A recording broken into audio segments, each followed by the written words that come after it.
CEOs resign from President Trump's Manufacturing Council. They don't like the president's response to Charlottesville. They are Merck chief Ken Frazier, Under Armour chief Kevin Plank, and Intel CEO Brian Krzanich. Mr. Frazier at Merck resigned, quote, as a matter of personal conscience. Now, in my opinion, he's put his own politics ahead of his responsibility as CEO. Are you with me on this? Yeah, I mean, we've said it before. You know, you're on the menu if you're not sitting at the table. I mean, we've said that before. President Trump says that. You should be sitting there and getting deals for your company.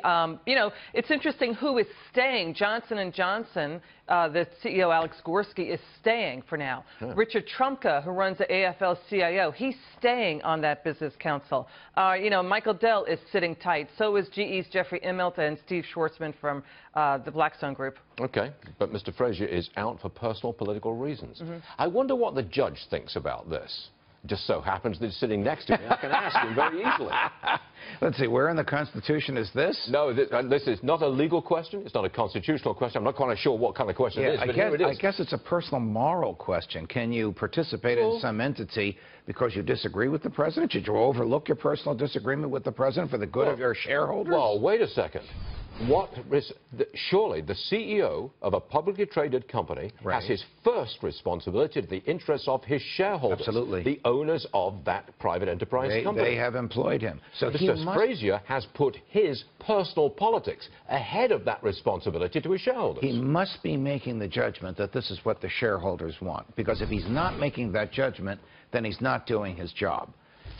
Unless he's being asked to do something that's so personally repellent that his conscience won't let him do it, and he sort of wants an end run around this responsibility. I think it's foolish for him to leave this group.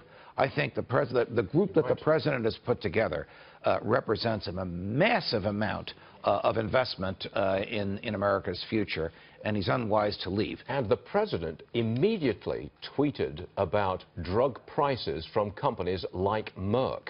A very pejorative statement about Merck. What did the president say?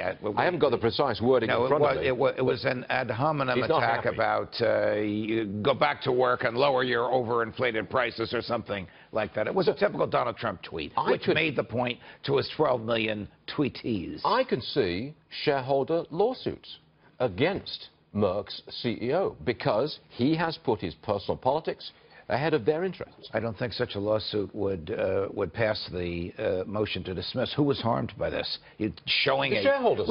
How could you measure the degree of harm? If the stock goes down. Because after this, therefore, because of this, it'd be nearly impossible to demonstrate. You don't think there's a lot... Post hoc, ergo propter hoc? What are you becoming, a plaintiff's trial lawyer now in your old age? You don't think that... You don't think there's a plaintiff's lawyer somewhere who will say, that stock went down, 0.1%. Yes. My shareholders have been damaged by that CEO. There is a plaintiff's lawyer who will take it, and there are many federal judges waiting to dismiss it. No, they're all frightened of being overruled on appeal. You know how things go. All right. Judge, stay there, please. We've got a lot more for you coming up. Okay.